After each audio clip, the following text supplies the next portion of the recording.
Yeah. Hi, I'm with JR Bucklew this morning. JR is a good friend, and he's a premier leader for and an advocate for deaf ministry in the United States. He was the former president of the Deaf Bible Society. He's director of major gifts for Pioneer Bible Translators. And we're here to ask a few key questions, JR, about the deaf and deaf Yeah. ministry. JR, welcome and good morning. Oh, thanks, Carl. It's always a joy for me to talk with you, meet with you, have coffee with you. So I'm looking forward to talking about this today. Awesome.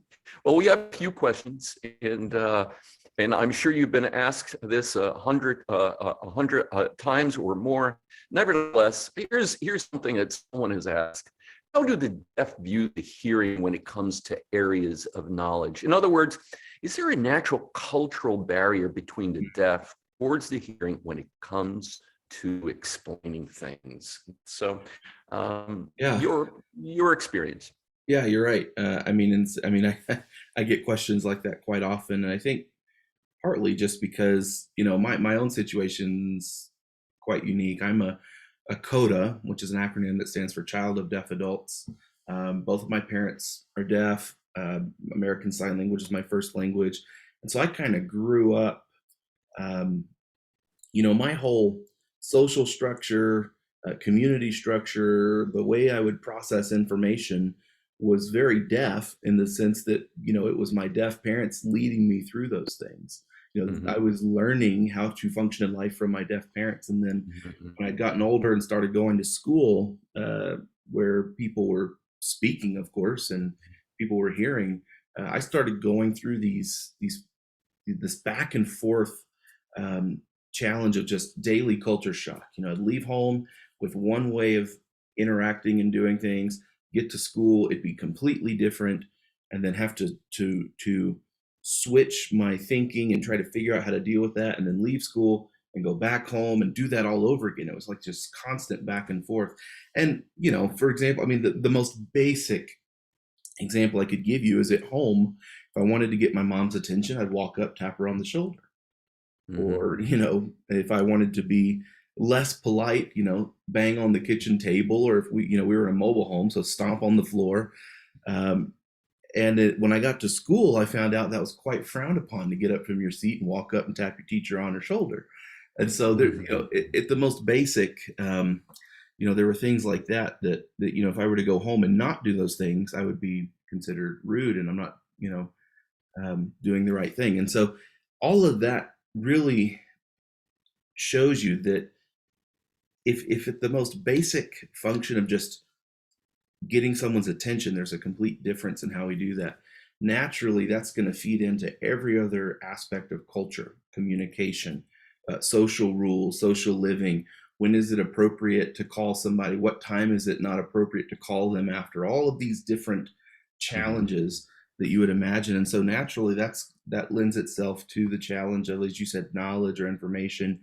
Um, the history of deaf people is quite traumatic in a lot of senses. When you look at uh, history of movements like the Nazi movement, things like that, there was a lot of scientific research endeavors that were done, and deaf were kind of at the forefront of some of that. You look at even our own history in the United States. Alexander Graham Bell inventing the telephone by accident when he was trying to make Mhm. hearing devices for his wife. Um, Using her as a model, a premier model that a deaf person can speak. And she was trained to speak, and she would come out and give elegant speeches. And yet she was never allowed to interview. He'd hide her because communication goes both ways. And you learn Mhm. that you can train someone to do something. I could speak, Right. but it doesn't train me to be able to receive back the information through my Right. ears. You just can't do that. And so in the United States, we struggle with this idea that the deaf are a different people group, maybe a different culture. We still struggle to understand that American Sign Language is a completely different language from the English Right. language, and so we look out our window or we look at our neighbor, and if they're deaf, we think they look like me, they grew up here, they drive the same kind of cars, we both like hamburgers. We naturally apply that then to all areas of culture. And so what often ends up happening is there's just great and serious miscommunication, misunderstandings, wrong assumptions that happen. You see oftentimes, there's this kind of crazy stereotype sometimes of, deaf people are angry when they talk. But sometimes that's just the nature of the language. We do that here in the US with any other foreign language that we're not really aware of. Why do you guys yell at each other? We're not yelling. I just, said good morning or whatever it is, Um, and so we create this chasm between Right. hearing culture, deaf culture, and then the history of it. We've really said we don't want to put forth the effort to learn how to communicate well or find modes of communication that we're both compromising, we're both working on. There was a guy that quoted several days ago in the deaf community was talking about this issue, that oftentimes what happens is we'll just say, hey, can you read lips? Can you lip read? And when we do that, what we're doing is we're putting the complete burden of communication on the deaf person, where we can just remain comfortable and convenient for us, but we're not finding ways to say, how can we both work together to have clear communication? Helen Keller once said that blindness separates me from things, but deafness separates me from people. And with the language differences, there is a huge chasm. So because of all of this traumatic experience, because of the way society at large has treated deaf people or just not even paid attention to, there is often this sort of PTSD element that there is a lot of suspicion. And so with knowledge, it's like when the hearing people come in and they're trying to tell you something, you're like, is that true? Is that real? Or is it just what they want me to know? Many deaf people tell stories of sitting at a kitchen table with all of their hearing family members at Christmas. And, of course, most of the family doesn't sign at all. Everyone starts laughing. And when you say, hey, what happened? Someone says, oh, don't worry about it, I'll tell you later. Or, oh, nothing, just something fun. So there's already this disconnected information. So what really is going on is kind of the initial thinking of a lot of people in the deaf community. So there's a huge disparity in between the two cultures, and sometimes some resistance from one to the other. And you said something very significant about communication. It needs to be certainly needs to be a two-way street. The onus should not be on the deaf. To communicate outside of course, someone wants to have a cultural exchange, if you will. Communication is integral. Learning ASL within the American context would be key. But apart from that, what can a hearing person do to understand and to be able to communicate and learn from a deaf person, and how to relate to deaf people? I think at its most basic, and not to kind of give something that kind of be a cliche here, but really at the most basic, it's to listen. And what I mean by that, it's to hear out the deaf community, the deaf person you're engaging with. Oftentimes when we enter into those conversations, we come into them, we listen a little bit, but then we're there to give all the answers. We're just there to solve problems that we've kind of assumed that we are the ones that have the ability to solve, rather than really listening and understanding what the problems really are. So we assume what even the problems are. We assume that it's all just about this function of hearing or not being able to hear. And so therefore we're going through all these things. For example, I have a friend who is deaf and is an intelligent lady, serves in deaf ministries, actually executive director of a deaf ministry. And she's told the story of years ago they went to visit a well-known Christian broadcast headquarters. And when going to this facility with this group of people, she was the only deaf person. She wasn't allowed in the building, and she didn't understand why.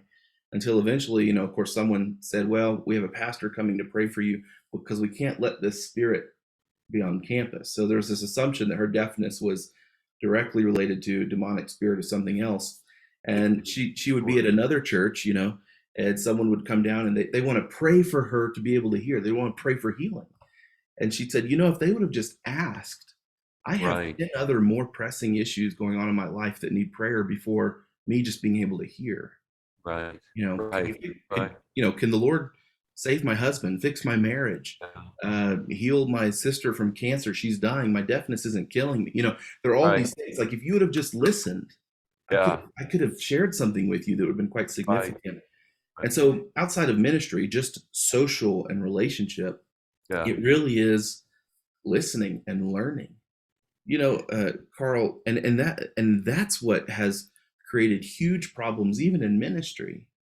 Is we have ministries that come in and say, we've got a product, we have a strategy, we have a process, we just need to tweak a little bit and just kind of push it through and it's going to work for the deaf. Before we've ever even sat down and said, who are the deaf? What are the deaf? What are their languages? How do they operate? We see that, you take Paul, like, for example, in 1 Corinthians, the famous passage, he talks about being free from all. He's made himself a servant to all that he might win more of them. To the Jews, I became as a Jew in order to win the Jews. To those under the law, became as one under the law, that I might win those under the law. To those outside the law, I became as one outside the law, that I might win those outside the law. To the weak, I became weak. To win the weak, I've become all things to all people, that by all means I might save some. I do it all for the sake of the gospel, that I might share with them in its blessings. And then you see in Acts, right, in 17, he's in Athens, and he talks about, he's having all these conversations with philosophers and different folks, and he gets brought in to the Areopagus. And when he gets there, he talks about studying their idols, right? And so we can see, as he's writing the Corinthians, not just we see him telling people that here's what I do, but in Acts, we see that in practice, where you can't become a Jew unto the Jews if you don't understand Judaism, if you don't understand their culture and their language and their people. You can't become as someone who's weak if you don't have an experience, if you don't understand their experience. And so when in this concept, if we wanted to follow Paul's example, so unto the deaf, we become as though we're deaf, though not being deaf myself, but as someone so that I might win some. What does that mean? And can you rush that process? Is it a time-based process or is it a value-based process? Where it's not a do it for 6 months and you got it, but it's accomplish these things and you got it, whether that's 6 months or 6 years. And that can be applied to any deaf people group anywhere in the world. What makes up their community? What do they believe? How do they communicate? Looking at just like this, even though they may seem like a small subset of a culture, you take the deaf here in the U.S. historically largely evangelical, and yet less than 1% of the deaf community will frequent any kind of Bible church at least once a year. And so they're extremely unchurched, so they're unengaged. It's an extraordinary number, and something that should really cause each of us to pause. 1%, and we're not talking about those who are even converted, but that would even want to go to church, and despite all the barriers that are put up, they're going to church. So it leads to this question, JR.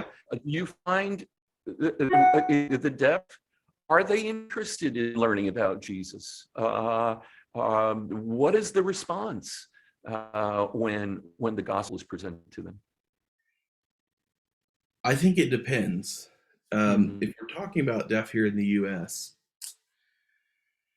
in general, if we're talking the deaf community in general, there's a slight resistance to Jesus or church. And part of that is because of what you just said, all of the barriers that have been placed to accessing church, all of the complications to accessing church. You finally get a mega church that has a deaf ministry. They've got some interpreters, deaf people show up, but the church isn't willing to make very small accommodations so that they can fully engage. things like make sure there's a light on the interpreter. I can tell you how many churches they go through this thing and there's a production issue because if we put a Right. light on the interpreter, it messes with the aesthetic of the whole thing Right. at its most basic level. So a lot of things like this, right, that have led to kind of going, this church thing, that's just the hearing people's God, or that's the hearing people thing, or because historically all they had access was was an English Bible, a lot of misunderstandings. And it wasn't until, in 2020, when Deaf Missions was able to release the full Bible being accessible in American Sign Language. And so you'd have deaf people read passages where, it talks about, coming as a thief in the night and this and that. And we're like, why is Jesus a thief? No. Just basic language errors. Or we have missionary friends that tell stories in other countries where deaf evangelists have gone in and there's a songwriter and all they had was a text Bible. And he's singing this song, Lord, we love you, we prove this by eating sheep. We love you, we prove this by eating sheep. And it's like, what? What a weird doctrine. Where'd that come from?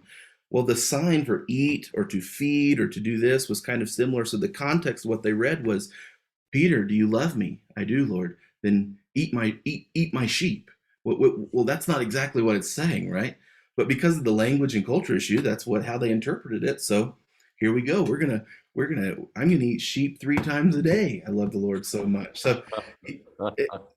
So yeah, there's a slight there can be a slight resistance to Jesus because of this historical approach that the church has taken. However, I think it really goes back to what we were talking about earlier. How do we overcome these challenges? How do we overcome these issues? You have deaf ministries that say, deaf people are the most, or basically deaf people are the best people to reach other deaf people. And what is meant in that is to say that there's so much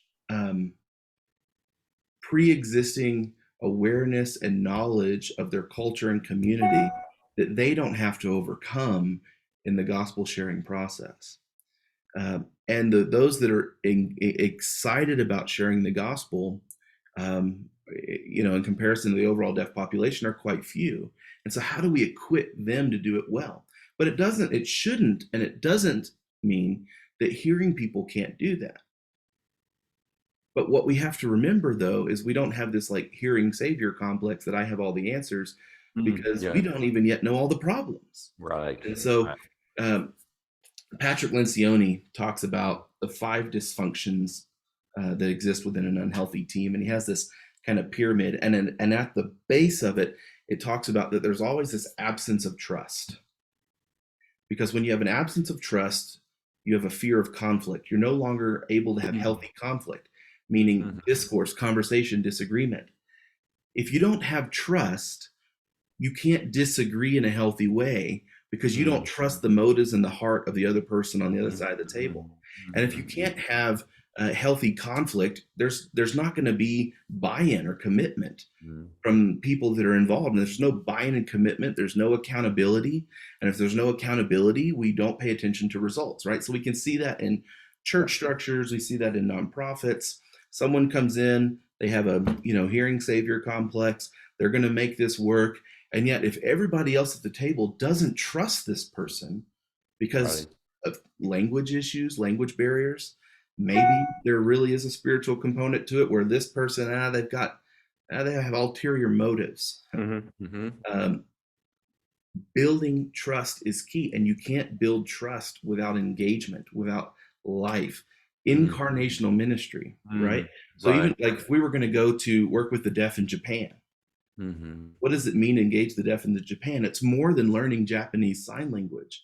It's getting to a place where not only do you understand the history of deaf people in Japan, you understand their current reality. You understand the historical challenges they faced within society. How does a homogenous society that's very communal deal with someone that can't quite engage in their mind, this deaf person? And so what has that built within the social structure of the deaf community itself? Is it much more homogenous? Is it more open? to understand all these things. And then there's the language component, and there's daily living. So incarnational ministry, just not you're there to preach, but you're there to, as Paul said, so that I may serve them, so that I may win some, right? So he's building this element of trust. It requires that. And a lot of times, Carl, as hearing people, or as any people, we don't have the patience for that. We think we're going to go in, we know how to preach the gospel. I took those, that half a semester in seminary, so I know how to put a sermon together, and I'm going to go in and I'm going to do this. And we just miss it completely, because they're going, we don't know you. What are you talking about? Jesus? You mean that Jesus that did this? And they're relying on all of their false assumptions of Jesus. And you don't know how to employ apologetics, because apologetics requires you to have awareness of history and context and religions and all these things, so that you might be able to speak into that. So anyway, we could go on and on about that. But everything you mentioned is so important to understand other cultures, understand deaf culture. Patience is important, whether it's in business or in ministry. There seems to have been this myth foisted upon us that if you press the right buttons, you get immediate results. And yet that's not the gospel. That's not the gospel method. Importance of missiology. You mentioned Japan, and and whether it's Japan or elsewhere, and reaching deaf outside the United States, it seems to be a culture within a culture, and there are cultural barriers. So I'd like to discuss this. There are 400 sign languages around the world. American Sign Language is not a universal language. Right. And in fact, as you have mentioned in the past, English or British Sign Language, American Sign Language, Australian Sign Language, they're all different. So is Japanese Sign Language. It's different to that of ASL. How different? Help a hearing person understand the differences between sign languages. Using Japanese Sign Language, can you talk about the progress of Japanese Sign Language in creating scripture, and how can one access, as a hearing person, how can I access a sign language so I can, if I meet a deaf person, I can point them to the right resources? If you could speak to those issues. Yeah, you're right.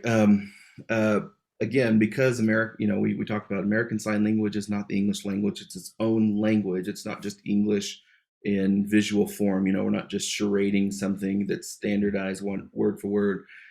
Naturally, then that there's an implication that there's going to be a difference between American Sign Language and whatever language system has been developed over hundreds, if not thousands of years in another deaf community somewhere else around the world. And much like spoken language, we have language families. So you mentioned Australian. Australian is going to have some influence from the British signing system because of what? Historic colonialism, the move of nations capturing new lands and building its systems. You have a lot of countries in Eastern Europe that have quite an influence of Russian Sign Language into their language systems, just because of the history of Russia. American Sign Language is going to have some influence in other language systems, but that's not to mean that these are all just all of a sudden dialects. No, they're their own languages, because they're still quite different. But you'll find similarities, much like we would in the English language, like, oh, this is actually a Latin word, or comes from the Latin, or this comes from the Greek, or this comes from here. Right. The same thing exists. And so, like with Japan, I mean, it's radically different. Enough that when I have done work in Japan with your partners there, I'm communicating with other deaf leaders at the table, but I'm oftentimes going through a sign language interpreter. So I'll sign in American Sign Language, and then a deaf person who's fluent in American Sign Language and who knows Japanese Sign Language is then going into Japanese Sign Language. So very different language. As I said, in 2020, released the first full Bible in any sign language was the American Sign Language. To date, no other sign language even has a full New Testament. However, there are two language groups that I think, looking at their progress and what they've completed, are the closest that are going to be the next to finish a New Testament and likely the next to finish full Bible, which is the Japanese sign language project and the Colombian. And so the Japanese project has been running for many years. They have a wonderful team of people there doing great work. One of the guys that has been one of the heads of this project has served in other contexts too, the Asia Pacific Sign Language Development Association, so helping other projects throughout Asia, has been involved. When I stepped down as chairman of the Deaf Development Group for the Forum of Bible Agencies International, he then came into that seat and took over leadership there. And so, man, the Japanese team has been quite phenomenal. Actually, I'm sure a lot of people, if you're interested, you could go to JSL, so Japanese Sign Language, JSLBible.org, and they have a progress bar. They can show it. You can see what they've completed of what books. There's a lot of great information there. There's a really good video on their homepage, and even support the project. Look, it costs money to do this, and you look at even in the U.S. the deaf economy, while it's growing, it's not at the point where there's this culture of generosity, this culture of giving, so that they could just sustain themselves in sort of a homogenous missions bubble. So it does require the hearing church. It requires us, even when we don't fully know how to engage and communicate, but to know that, man, it's important that deaf people in Japan know who Jesus is. And it's really hard to have good evangelism, discipleship, and church planning without a Bible. And so, it makes sense that we help make the Bible available in Japanese Sign Language. And one small way I can do that, you know what? I'm going to give $30 a month, or I'm going to do whatever it is, So yeah, jslbible.org. There's a lot there. I believe they even have links to where you can see the actual published versions of Scripture. It's all going to be video. You can also find it at places like on the Deaf Bible app or deafbible.com. There are other websites out there that you can find resources like that. Probably the most, the platform that has the most aggregated content of sign language Bibles would be the Deaf Bible app. Door International has quite a bit of content on their own. It's also in the Deaf Bible app, but they're distributing on their own. I'd encourage you to check them out. Deaf Missions is another one that, they completed the full Bible. They're currently working through right now revising the Bible. And the reason they're already doing that is because some of those videos are like 30, 40 years old. And so some of it's dated. So they're working to have a completely consistent version. So the sign choices that were used here are the same here for like the names of people, that everything's consistent. And they're also going to produce all of the translator footnotes in American Sign Language, which is going to be huge to helping people that are wanting to really study the Bible and understand context and history. So, and then of course, my own organization, pioneerbible.org/deaf or deaf group, working to go into people groups where there's no church, no Bible. So, hard to reach places, hard to access countries. That team is plugging along. So pray for them, check them out. Yeah. There are people doing work out there, Carl. My dear friends over at Mega Voice. Mega Voice, you think, great, in the audio Bible ministry, Mega Voice, how does that apply? And working with them several years ago, there's this idea of, man, we've got all these great audio devices that we can send out that can play the Bible and audio and all this, but we have nothing that we can just send to a place that may not have access to Wi-Fi or data or smartphone. What do we do? And boy, if it wasn't, felt like the next morning, a good friend from there, Daryl, was coming over and he was like, here's a sketch, we're going to do it. It cost $80,000 to build, or whatever it was at the time. I thought, man, this is going to be impossible. And it wasn't. They produced it. The Envision tablet has come out. And so there's an ability to provide people with a tablet that we can load it with Bible content in whatever sign language for the people group we're going to serve. You can load it with other content if it's available in that sign language. I mean, you can go beyond the deaf community. You can load it with Jesus Film or Lumo or whatever it is you want to use it for. that can attach to a solar panel, put right in the hands of those serving in the community. And they can now have more effective evangelism, discipleship, and church planting because they have the Bible and it's accessible to them. So a lot of people are really trying to do it, Carl. A lot of people are really trying to come together. But we need more people. We need more people engaged. Yeah, yeah. So what as we close, I mean, we can ask 100 questions and still not be get to every last Sure. issue. But as we conclude, how would you challenge outside of giving and praying those that are inclined towards ministry, Mhm. hands-on ministry with the deaf, for the deaf? Yeah. What is your what is your challenge? What is your encouragement? I would do a Your few. last word. Yeah, I Mhm, would do a few things. I mean, obviously, I would encourage you to pray and not just kind of, what we do in the church. Like, yeah, I'll pray. I mean, intentionally pray mhm, for this work and these ministries. I would agree with you. I'd encourage you to find ways to mhm, give to these ministries.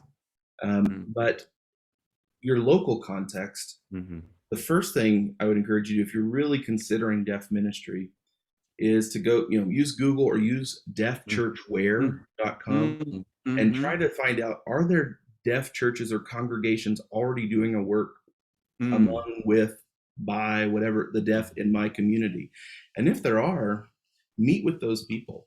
mhm, Go to a service. Go um, talk to the people that are leading the deaf ministry. Some of them probably going to be interpreting ministries, and just say, what can I do to help? Can I, mhm, all to back down to, do I need to stack chairs?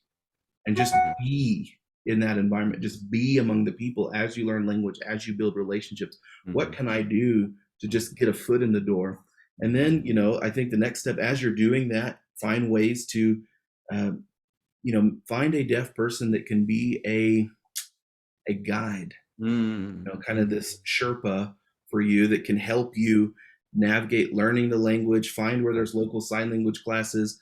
That's not going to be enough on itself. So you want to get the knowledge and information from the sign language class, mhm, and then you want to have engagement with people in the community so you can develop those actual communication skills.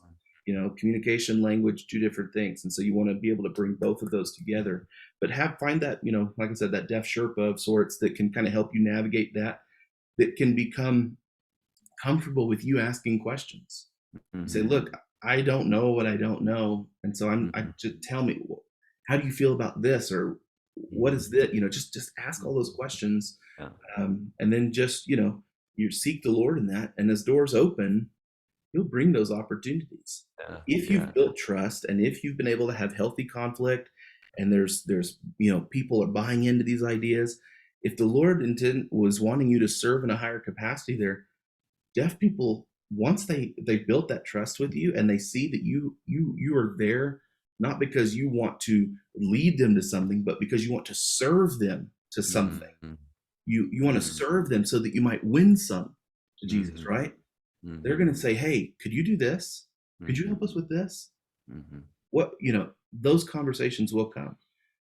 They Yeah, they will. They did for Paul. Paul's yeah, just studying, and he's just having casual conversations. He's having with scribes and with different leaders, and they start saying, "Well, who is this Jesus?" And they're just having conversations till finally he's brought into the Areopagus, and they're like, "Tell us." And he says, "Well, so I've been studying all your idols, and I came to one with the inscription, the unknown God. Well, I'm here mhm, to tell you who that is." You know, mhm, that will happen, mhm, but you have to allow the Spirit to work in that. So here's the thing, mhm, Carl. When we're indwelled with the Holy Spirit, we talk about the Spirit guiding us. mhm, He doesn't intend that at that same time when the Spirit comes in us that we throw away our brains, mhm, right? He calls us to be wise in mhm, this.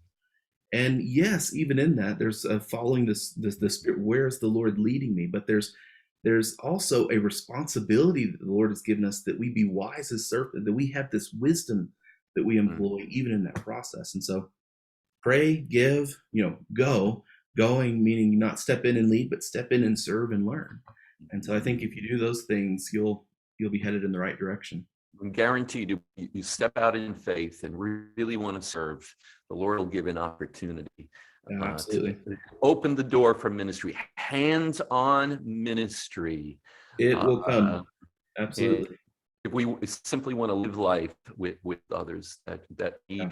need love and a two-way communication, patience and two-way communication. JR, Absolutely. thank you so much for your time and what you're doing Mm. for the gospel in the United States and around the world. And we hope to connect with you again in the Yeah, future. it's been Thank great. you. God bless. Thank you, Carl.